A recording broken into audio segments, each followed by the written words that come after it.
Ok, gente, estamos de volta. Vamos dar continuidade na nossa retrospectiva dos informativos do Supremo Tribunal Federal. Esse já é o nosso segundo bloco de aula e eu inicio esse nosso bloco trazendo julgamentos do Supremo Tribunal Federal que envolvem o direito eleitoral.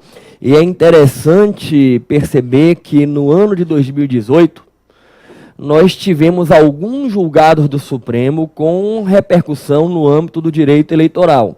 Vamos jogar na tela. O primeiro que eu quero trazer é esse aqui: financiamento de campanha eleitoral, recursos do fundo partidário, aplicação do sistema de cotas por sexo. ADIM 5617, informativo 894. Estou de volta com vocês. E nesse julgamento, o Supremo Tribunal Federal decidiu que a utilização dos recursos do fundo partidário para financiamento de campanhas eleitorais, ela deve ter um critério de distribuição por sexo, que deve seguir o critério legal de cotas por sexo e tem que seguir também a proporcionalidade da quantidade de candidaturas femininas que vier a ser lançada. Para que a gente possa aí trazer a compreensão total do julgamento, me permitam aqui esclarecer inicialmente o que é essa questão aí do financiamento das campanhas, do fundo partidário. E, gente, preste atenção. As campanhas eleitorais, elas podem ser financiadas por recursos do próprio candidato, por doações de pessoas físicas, por recursos repassados pelos partidos políticos, inclusive os recursos oriundos do fundo partidário e também pelos recursos do chamado fundo eleitoral. O fundo partidário é a maior fonte de receita dos partidos políticos. É um fundo constituído principalmente por recurso público, por dotação orçamentária. E esse fundo partidário, ele é repassado para os partidos anualmente, mensalmente, como eu coloquei, a maior fonte de receita dos partidos. E o que é que acontece na campanha eleitoral? Os partidos podem repassar para os seus candidatos recursos que eles tenham, inclusive os oriundos do fundo partidário.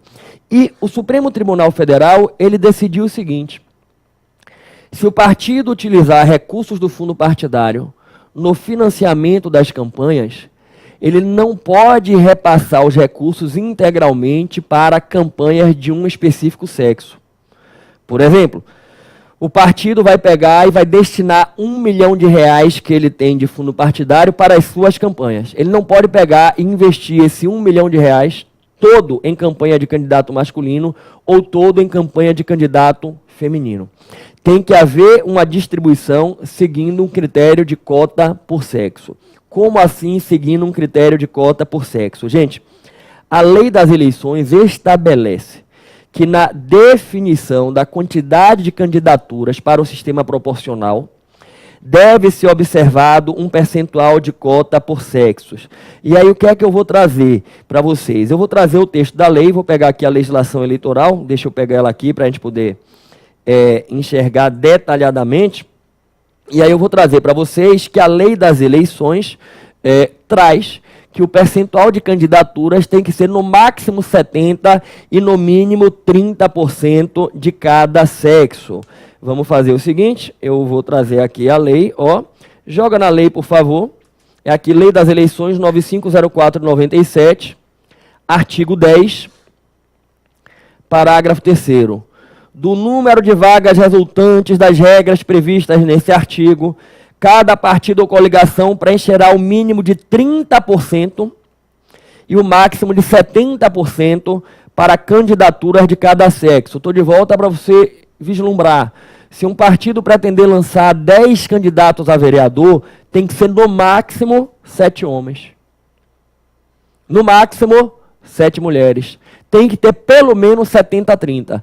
Se o partido ele lançou em 2018 para deputado estadual 20 candidatos, ele tem que ter observado a regra do 70-30, no máximo 14 de um sexo, no mínimo 13 de outro sexo. E o que é que o Supremo Tribunal Federal decidiu? Que esse critério legal para a candidatura também se aplica para a utilização dos recursos do fundo partidário. Gente, na reforma eleitoral que foi feita em 2015, houve uma previsão no sentido de que nas 3 eleições seguintes deveria se destinar uma parte do recurso do fundo partidário para as candidaturas femininas. E tinha lá a previsão de que deveria haver a destinação de entre 5% a 15% para a candidatura feminina. Nas 3 eleições seguintes, tem que investir no mínimo 5% e no máximo 15% dos recursos do fundo partidário em campanha feminina. E é aí que entrou a declaração de inconstitucionalidade. O Supremo disse, espera aí, por que esse critério de no mínimo 5% e no máximo 15% para a candidatura feminina? Então, eu estou estabelecendo que eu vou utilizar no máximo 15% do recurso com mulher, então vai ter ali pelo menos 85% dos recursos para homem. Isso não está adequado. Isso gera uma distorção.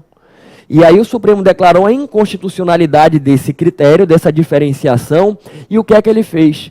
Ante a lacuna, ele buscou fazer uma aplicação na lógica do critério de candidatura. Ele disse, olha, se o sistema jurídico já estabelece que tem que ter no máximo e no mínimo 70% a 30% de candidatura, esses parâmetros 70% a 30% também se aplicam para os recursos do fundo partidário. Só que qual é o detalhe? O Supremo não disse que eu tenho que investir pelo menos 30% do fundo em candidatura feminina, não. O Supremo determinou que a distribuição dos recursos seguisse a proporção das candidaturas. Como assim? Se o partido lançou 40% de candidatura feminina, ele tem que destinar 40% dos recursos do fundo partidário. Se o partido lançou 50% de candidatura feminina e 50% de candidatura masculina, ele teria que distribuir os recursos do fundo partidário meio a meio. 50% para a candidatura feminina, 50% para a candidatura masculina. Então, o primeiro aspecto é que o Supremo declarou a inconstitucionalidade do critério legal, no mínimo 15%, ou no mínimo 5% e no máximo 15% para a mulher. O Supremo disse não. É no mínimo 70 a 30 e tem que seguir a proporção de candidaturas que vier a ser registrada. E o Supremo também declarou a inconstitucionalidade do limite temporal. Porque no dispositivo legal tinha a previsão de que seria para as 3 eleições seguintes. O Supremo disse, não tem sentido de criar esse limite temporal. A gente vai manter esse critério aí, não é? Até que surja, de repente, um novo regramento legal. Então, fique muito atento. O que é que o Supremo Tribunal Federal disse? Vamos jogar na tela. Que no financiamento das campanhas eleitorais, na utilização dos recursos do fundo partidário, os partidos devem fazer a aplicação do sistema de cotas por sexo. Estou de volta com vocês. Perfeito? Então, se o partido vai repassar recursos do fundo partidário para as suas campanhas, ele tem que repassar aplicando o sistema de cotas por sexo. E tem só mais um detalhezinho sobre esse tema. Jamais, para o final do ano, no informativo 918, o Supremo ele fez uma espécie de modulação temporal dos efeitos dessa decisão, né?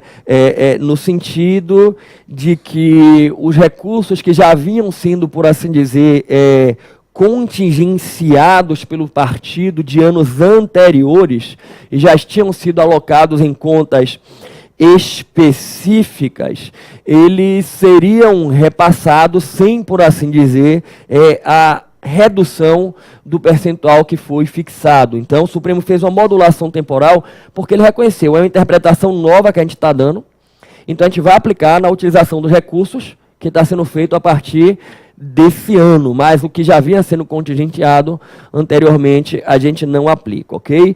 Bom, vou trazer agora outros julgados em matéria eleitoral, joga na tela, muito importante esse aqui, propaganda eleitoral, vedações impostas a emissoras de rádio e televisão, liberdade de expressão, a DIN 4451 informativo 907 do Supremo Tribunal Federal. Estou de volta. E aqui, nesse julgamento, gente, o Supremo confirmou medida cautelar que já tinha sido deferida anos atrás. Então, o Supremo confirmou um entendimento que já era aplicado e que, inclusive, já vinha sendo cobrado em provas, no sentido de reconhecer a inconstitucionalidade da interpretação conforme dispositivos da Lei das Eleições que tratam das vedações impostas às emissoras de rádio e TV em matéria de propaganda eleitoral e que bem especificamente abrangiam questões em torno da liberdade de expressão humorística no âmbito do período eleitoral. O que é que eu vou fazer? Eu vou também trazer o texto, né, da lei, deixa eu pegar aqui, ó, joga na tela, artigo 45 da Lei das Eleições, que tem assim: encerrado o prazo para a realização de convenções no ano das eleições, é vedado às emissoras de rádio e televisão, em sua programação normal, em seu noticiário, usar trucagem, montagem ou qualquer outro recurso de áudio ou vídeo que de qualquer forma degradem ou ridicularizem candidato, partido ou coligação, ou produzir ou veicular programa com esse efeito. Estou de volta. Esse dispositivo foi declarado inconstitucional, eu reitero, já estava suspenso por uma medida cautelar já de alguns anos atrás. E qual era o objeto de discussão que veio desde a época da cautelar? Gente, no momento em que o texto da lei veda qualquer tipo de montagem, recurso, programa que de alguma maneira degrade ou ridicularize em partido, isso termina abrindo margem de discussão para a atividade dos humoristas, dos comediantes. É preciso recordar que é muito comum a gente ver na televisão humoristas criando personagens que fazem referência aos agentes políticos, não é? Tem alguns personagens, inclusive, que são aí amplamente difundidos na mídia. É muito comum a gente ver isso. O humorista vai lá e faz uma caricatura, né, de um determinado agente político, e a discussão era se haveria ou não a vedação em virtude desse dispositivo legal. E o Supremo aqui confirmou a cautelar, dizendo que a liberdade de expressão, que é constitucionalmente assegurada, ela garante aos humoristas esse tipo de atividade, não é? E o ministro Alexandre de Moraes, ele, na condução ali do julgamento, no seu voto, ele chegou a trazer um aspecto muito interessante, né? Quando ele falava dessas sátiras que são feitas pelos humoristas, não é? Ele dizendo, olha, se o agente político não quiser se submeter a esse tipo de caricatura, a esse tipo de exposição, ele então não se candidate. Porque não há nenhum sentido em você admitir durante todo o ano que os humoristas façam esse tipo de exposição e chegar especificamente no período eleitoral e proibir. Não. Se durante todo o período não eleitoral isso é admitido, ao longo do ano é como a gente vê sátiras com agentes políticos, porque só no período eleitoral. Se alguém pretende não se submeter a esse tipo de exposição, não se candidate, mas faz parte da democracia, faz parte da liberdade de expressão. Você que está disputando aí um mandato eletivo, postulando altos cargos, né, da estrutura do Estado, você está exposto a esse tipo de sátira. Então o Supremo aí declarou a inconstitucionalidade. E em relação ao inciso 3, vamos na lei? O Supremo deu uma espécie de interpretação conforme. Tem aqui, veicular propaganda política ou difundir opinião favorável ou contrária a candidato, partido, coligação, seus órgãos ou representantes. Estou de volta. Qual foi a interpretação conforme que o Supremo deu? No sentido de que não é vedado emissora de rádio ou televisão se manifestar sobre candidato.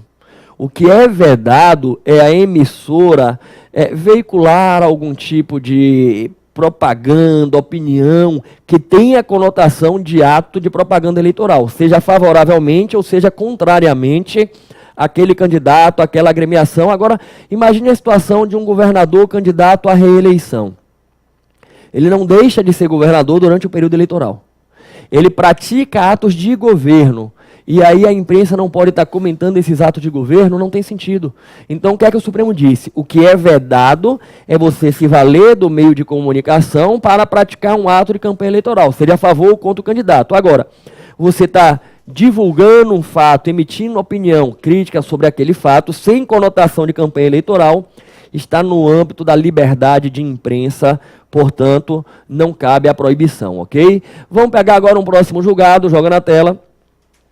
Voto impresso e sigilo de votação. ADIM 5889, informativo 905, estou de volta. Nesse julgado, o Supremo declarou a inconstitucionalidade, não é, do chamado voto impresso ou do recibo de votação. E aqui me permitam trazer para vocês que já é a segunda vez que o Supremo Tribunal Federal decide nesse sentido. Gente, aqui o objeto de discussão era um dispositivo que veio para a legislação eleitoral com a reforma de 2015. Mas já havia um dispositivo no mesmo sentido na reforma eleitoral de 2009. Qual é o sentido do dispositivo? Estabelecer que, após o voto na urna eletrônica, a urna emite um recibo de votação, como se fosse um voto impresso. E esse voto impresso é coletado e vai para uma urna de lona. E qual é a finalidade? Ao final da eleição, por amostragem, fazer auditoria em algumas urnas, para conferir se o que está na urna eletrônica bate certinho com o que está na urna de lona. Se o que foi impresso e está aqui, é exatamente o que está aqui no resultado da urna eletrônica. A ideia era essa. Só que lá atrás, e novamente agora em 2018, o Supremo declarou a inconstitucionalidade do chamado voto impresso, porque entendeu que isso viola o caráter sigiloso e secreto do voto. Devemos lembrar que a Constituição assegura, né, o voto secreto. E isso é, inclusive, uma cláusula pétrea, e daí o entendimento do Supremo Tribunal Federal, ok? Vamos voltar no nosso material, próximo julgamento. Código Eleitoral, artigo 224, parágrafo 3º e 4º. Nulidade de eleição e uma nova eleição. ADIM 5525 e ADIM 5619, informativo 893. Estou de volta com você, meu irmão, minha irmã. Julgamento muito importante também, onde o Supremo ele analisou a constitucionalidade de dispositivos que foram inseridos no Código Eleitoral para tratar de hipótese de uma nova eleição, de uma eleição suplementar. E aí, para que a gente possa compreender adequadamente, eu vou trazer o Código Eleitoral para que a gente possa realmente aqui debater e ter a compreensão. Gente, o Código Eleitoral, lá no seu artigo 224, ele, de longa data, ele tem um dispositivo prevendo que se houver nulidade em mais da metade dos votos, a gente invalida a eleição. E, nulidade em mais da metade dos votos não é votos nulos. É nulidade declarada pela Justiça Eleitoral. É voto que foi atribuído a um candidato, a um partido, mas a Justiça decretou a nulidade. Por exemplo, o candidato respondeu por compra de voto, a ação foi julgada procedente, todos os votos atribuídos a ele são declarados nulos. Vamos jogar na tela o Código Eleitoral, tem aqui. Se a nulidade atingir mais da metade dos votos do país, nas eleições presidenciais, do Estado, nas eleições federais e estaduais, ou dos municípios, nas eleições municipais, julgar-se-ão prejudicadas as demais votações e o tribunal marcará um dia para a nova eleição. Estou de volta. Essa é uma regra que já existia. Se mais da metade dos votos vier a ser anulada pela Justiça, a gente anula a eleição. Qual foi a novidade que veio na reforma de 2015? Joga na tela. O parágrafo 3º trouxe o seguinte: a decisão da Justiça Eleitoral que importe o indeferimento do registro, a cassação do diploma ou a perda do mandato de candidato eleito em pleito majoritário, acarreta, após o trânsito em julgado, a realização de novas eleições, independentemente do número de votos anulados. Estou de volta, preste atenção. O parágrafo 3º, ele estendeu aquela regra de que se mais da metade dos votos for nulo, anula a eleição, para a seguinte hipótese. Independente do número de votos anulados, independente de se atingiu a maioria dos votos, se a gente anular votos, indeferindo o registro, cassando diploma ou declarando perda de mandato de candidato eleito, em pleito majoritário, que é presidente, governador, prefeito, senador, a gente anula a eleição. Na prática, o impacto dessa mudança vem especialmente em eleição de prefeitos de municípios que seguem ainda o sistema da maioria simples, né? Municípios que têm até 200 mil eleitores. Porque municípios com mais de 200 mil eleitores, governador, presidente, é sempre eleição por maioria absoluta. Mas município que tem um eleitorado menor, até 200 mil eleitores, o prefeito eleito tem maioria simples. E aí o que é que o texto do Código veio trazendo? Se o candidato eleito tiver a sua votação anulada, independente de quantos votos isso representa, a gente anula a eleição. E com isso se evita que o segundo lugar venha a assumir. Pois bem, como é que funciona essa nova eleição? Vamos jogar na tela, o parágrafo 4º trouxe assim.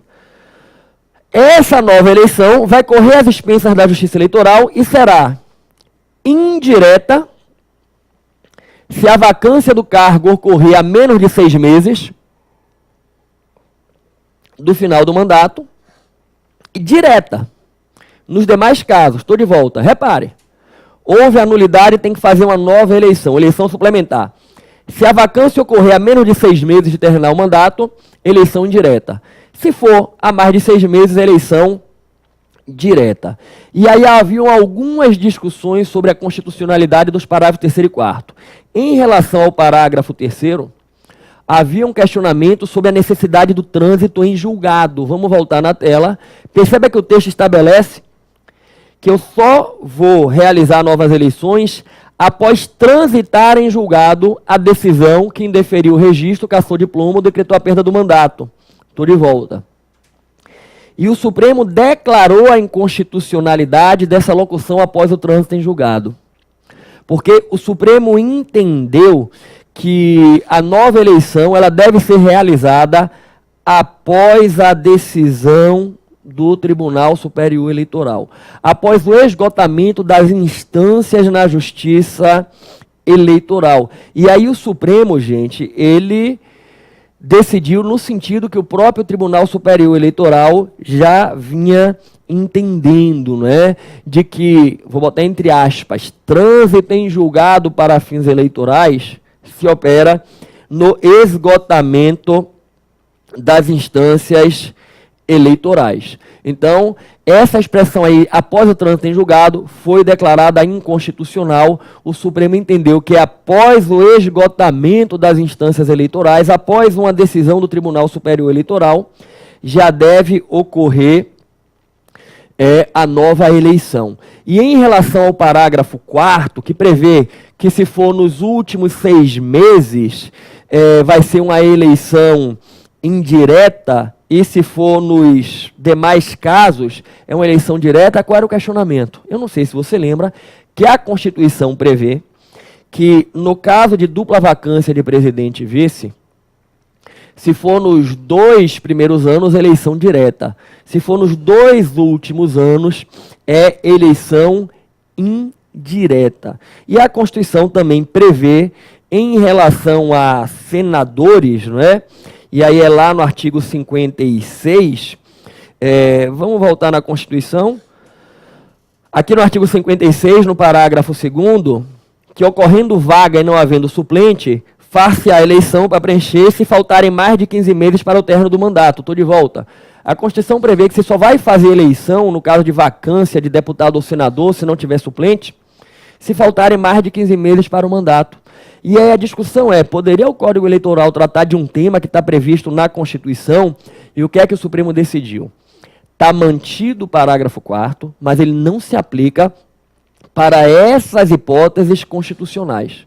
O Supremo disse, a previsão de que é uma nova eleição indireta, se for nos 6 meses finais, e direta nos demais casos, ela é constitucional, mas não se aplica para a dupla vacância de presidente e nem se aplica aí no caso de eleição de senador, porque aí tem regramento na Constituição. Agora, Para demais situações, por exemplo, eleição municipal, eleição estadual, em se tratando de situações que não envolvem a disciplina constitucional, está mantida a disposição legal. E o Supremo até fixou uma tese, vamos jogar na tela, ó, está aqui. O Supremo fixou tese nos seguintes termos: é constitucional a legislação federal que estabeleça novas eleições para os cargos majoritários simples, isto é, prefeitos de municípios com menos de 200 mil eleitores e senadores da República, em caso de vacâncias por causas eleitorais. Estou de volta. E aí preste atenção. O Supremo diz: está mantido o dispositivo, não se aplica para os casos da Constituição, dupla vacância de presidente e senador, naquele caso lá dos 15 meses. Agora, não quer dizer que qualquer hipótese de vacância de cargo de governador, de cargo de prefeito, eu vou aplicar esse dispositivo. É apenas para hipóteses eleitorais. Por exemplo, se vagar o cargo de prefeito, aliás, dupla vacância, prefeito e vice, em virtude de falecimento, o prefeito faleceu, o vice também. Eu não vou aplicar essa hipótese, porque essa hipótese é especificamente para questões eleitorais. Aí eu vou seguir o que está na lei orgânica do município, o que está na lei orgânica do município, o que está na Constituição do Estado, ok? Então, para a gente fechar esse julgamento, joga na tela, o que é que o Supremo decidiu? Em relação ao parágrafo 3º, é inconstitucional a exigência do trânsito em julgado para que se confirme a nulidade da eleição e determine a realização de uma nova eleição. E em relação ao parágrafo 4º, estou de volta, o modelo de nova eleição se aplica, mas não se aplica para a dupla vacância de presidente e para o senador na hipótese constitucional, e quando ele se aplica é exclusivamente para essas causas eleitorais, ok? Vamos continuar ainda na seara eleitoral, joga na tela. Recurso contra a expedição de diploma em eleições presidenciais e gerais. Competência do Tribunal Superior Eleitoral, ADPF 167, informativo 893 do Supremo Tribunal Federal. Estou de volta com vocês. Nesse julgamento, o Supremo Tribunal Federal, ele reconheceu a competência do Tribunal Superior Eleitoral para julgamento de recurso contra a expedição de diploma nas eleições presidenciais e também nas eleições gerais, né, de deputado federal e de deputado estadual. É um aspecto muito técnico e que eu reputo assim muito importante para quem estuda para concursos que envolvem o direito eleitoral. O recurso contra a expedição de diploma, apesar de ter o nome de recurso, é uma verdadeira ação de impugnação à diplomação. Mas como ele é tratado como um recurso, ele é interposto perante o órgão que diplomou e julgado pela instância superior. Se eu vou interpor um recurso contra a expedição de diploma de um candidato a deputado estadual, deputado federal, que foi eleito e foi diplomado pelo TRE, eu vou interpor no TRE e ele vai subir para julgamento no TSE. A grande questão é quando você tem presidente e vice. Porque quem é que diploma? O TSE. Então você vai interpor o RCED ou RCED no TSE e ele vai subir para julgamento aonde? No Supremo?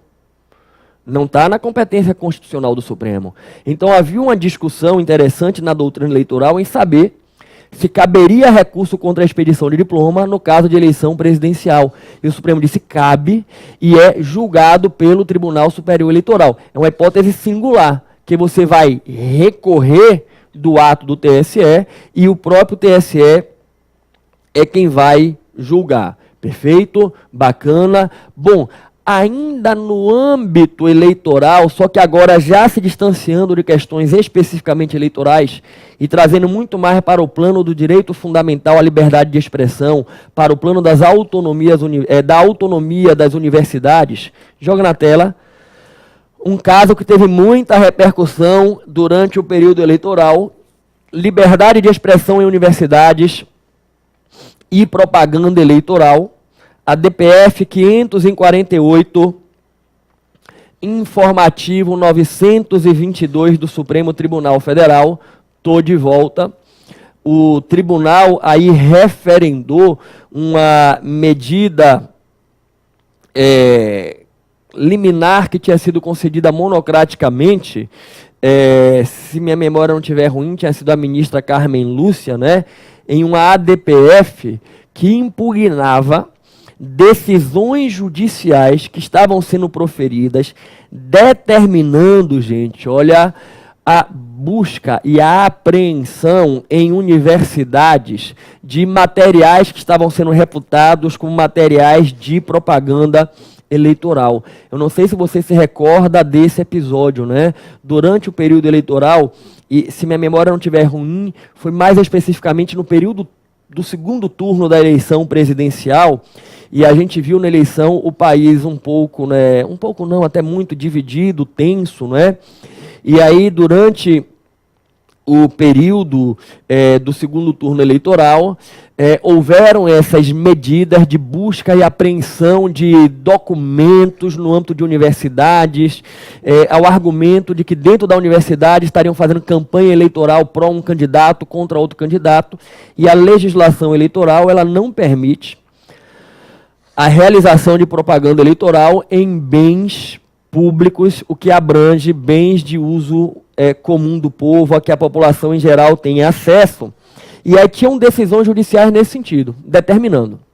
E isso gerou uma discussão muito ampla na época, porque alguns diziam, peraí, a polícia, seguindo a determinação judicial, está invadindo as universidades para proibir os estudantes de se manifestar, para proibir a liberdade de expressão estudantil, e invadindo a universidade, atentando contra a autonomia universitária, contra o espaço de formação de ideias, e aí veio a DPF. E um ponto muito importante, o que é que a DPF impugnou?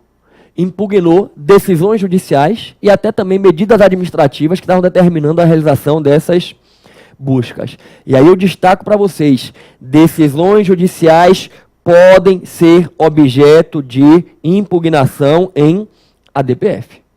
A DPF não impugna apenas lei ou ato normativo, é ato do poder público. E isso abrange ato judicial. Então era uma DPF que impugnava decisões que estavam sendo proferidas por juízes eleitorais, determinando busca e apreensão de, por assim dizer, panfletos de campanha eleitoral que estavam nas dependências de universidades espalhadas aí pelo país. E aí veio a liminar, deferida pela ministra Carmen Lúcia, e aí o plenário confirmou a liminar, né, determinando a suspensão dessas decisões da Justiça Eleitoral e reconhecendo a liberdade de expressão, a autonomia universitária. Julgamento extremamente importante, ok? Eu vou avançar com vocês, saindo agora desses casos que permearam o direito eleitoral, eu quero trazer alguns casos que permeiam mais especificamente o direito administrativo, né? Direito constitucional administrativo, joga na tela. Esse aqui é um caso muito emblemático. Agente político, improbidade administrativa, duplo regime sancionatório, petição 3240, informativo 901.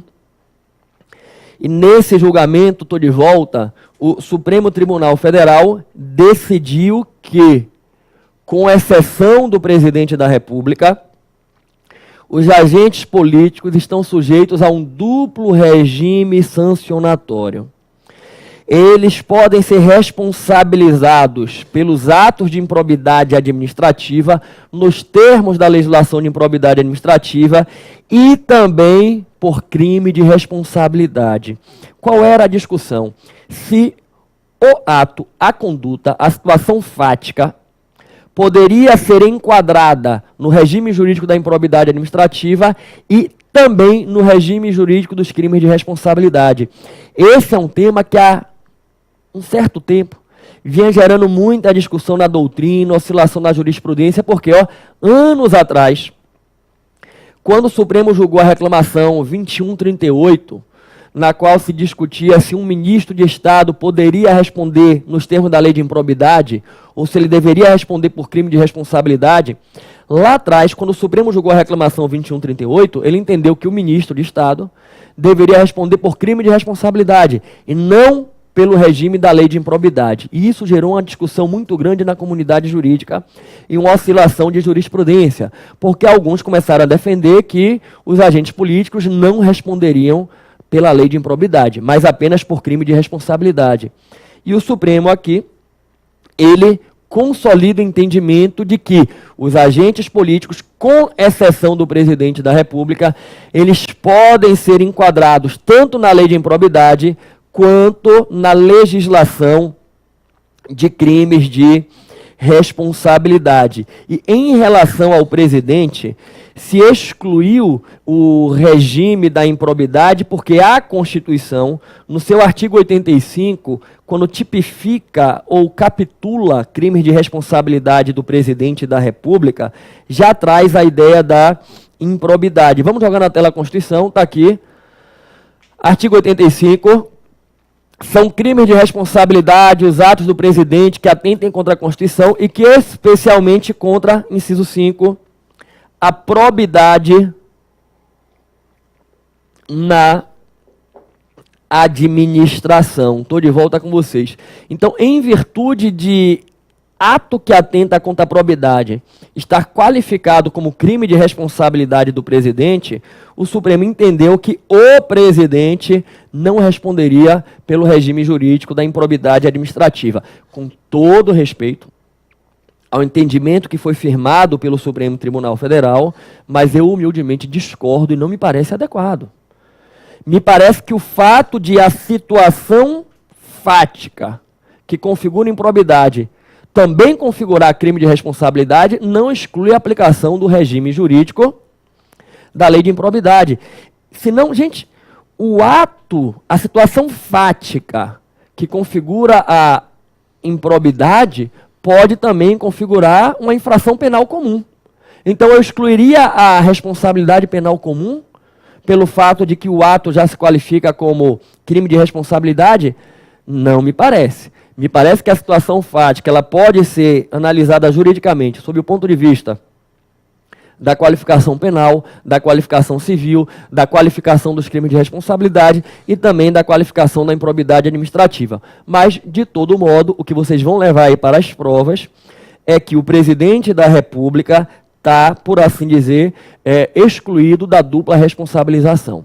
Ele vai responder apenas pelo crime de responsabilidade. Agora, os demais agentes políticos respondem tanto por crime de responsabilidade quanto por improbidade administrativa. E nesse julgamento, o Supremo ele enfrentou uma outra questão também e firmou um posicionamento, que era saber se a prerrogativa de foro para as ações penais abrangeria as ações de improbidade administrativa. E o Supremo disse não.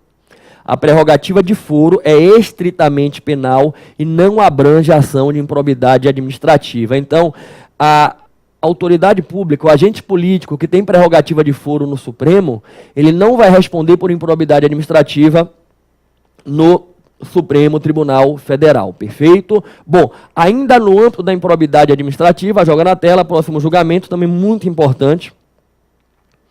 Improbidade administrativa, ação de ressarcimento ao erário, fundadas na prática de ato doloso de improbidade, imprescritibilidade. Recurso extraordinário 852.475, informativo 910. Estou de volta com vocês e prestem atenção nesse julgamento que, à época, foi muito debatido, porque o Supremo, num primeiro momento, firmou uma orientação, só que depois, numa sessão seguinte, ele terminou modificando o seu entendimento. O Supremo decidiu que são imprescritíveis as ações de ressarcimento ao erário fundadas na prática de ato doloso de improbidade administrativa, não é?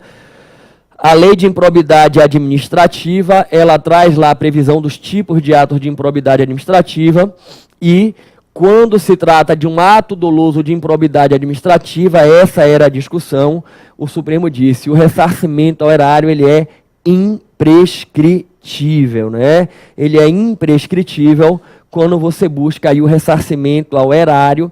E aí me parece, gente, que essa é a interpretação que vai mais adequadamente ao que o texto constitucional estabelece, né? Que é a imprescritibilidade do ressarcimento ao erário, ok? Bom, ainda no âmbito aí de um direito constitucional administrativo, só que agora já saindo do plano da improbidade e entrando aí no plano do concurso público, um julgamento extremamente relevante. Joga na tela. Concurso público. Teste de aptidão física. Candidata gestante. Direito à remarcação. Recurso extraordinário 105833, informativo 924. Estou de volta com você, meu irmão, minha irmã. O Supremo Tribunal Federal aí, enfrentando um tema de repercussão geral, ele decidiu que é constitucional a remarcação de teste de aptidão física de candidata que esteja grávida quando da realização do teste, independentemente de previsão expressa em edital de concurso público. Essa é uma questão que é extremamente sensível no âmbito dos concursos públicos. E aí, ó, meu irmão, minha irmã, você que está aqui me assistindo, ó, especialmente você que é mulher e que eventualmente vai enfrentar aí um estado gravídico e principalmente, gente, aliás, quase que exclusivamente, né, as mulheres que têm a real dimensão disso, porque o homem, por mais que ele tente, ele não consegue efetivamente compreender a dimensão do que é o processo gestacional. Só a mulher que vive do ponto de vista físico, né, o processo gestacional, é que tem a real dimensão do como a gravidez impacta, não só na estrutura física, mas também na estrutura hormonal, sentimental da mulher. E aí vamos imaginar que, ó, você que está aqui me assistindo, está participando de um concurso público que exige o teste de aptidão física, um concurso público para uma carreira policial.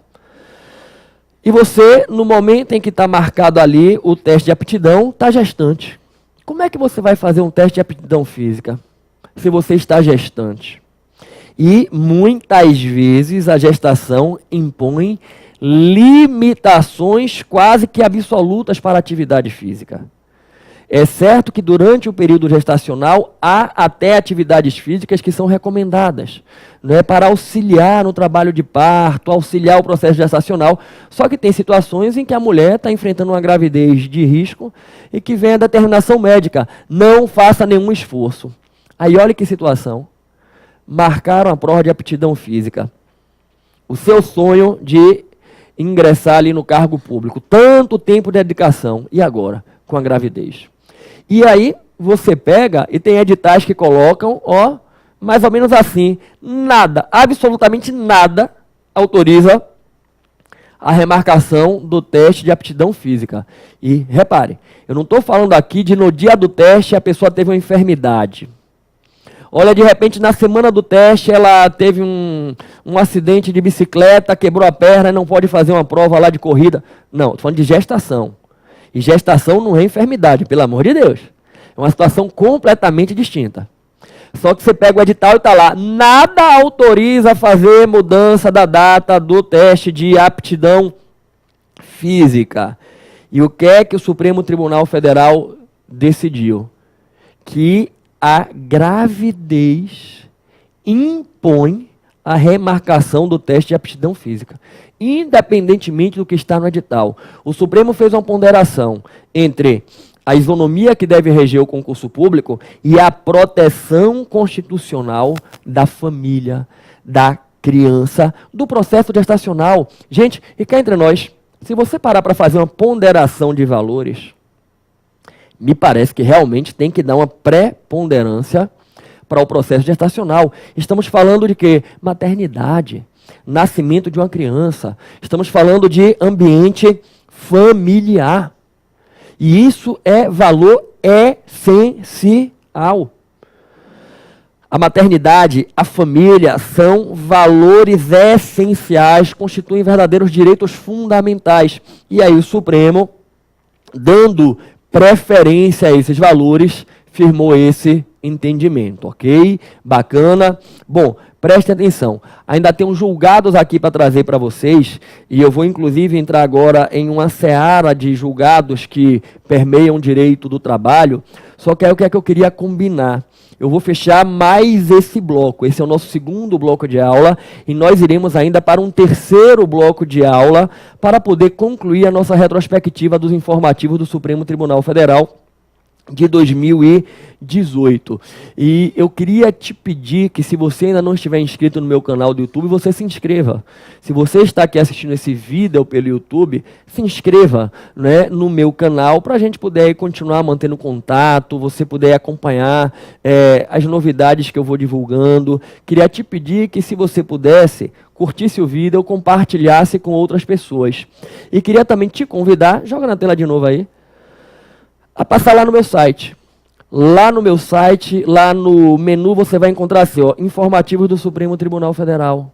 E lá você vai encontrar não apenas a integralidade dessa retrospectiva de 2018, como também a retrospectiva dos informativos de 2017, ok? Então passa lá no site para se manter atualizado com a jurisprudência do Supremo Tribunal Federal. Galera, a gente fecha o bloco, não se afaste, que eu já estou voltando para a gente seguir estudando.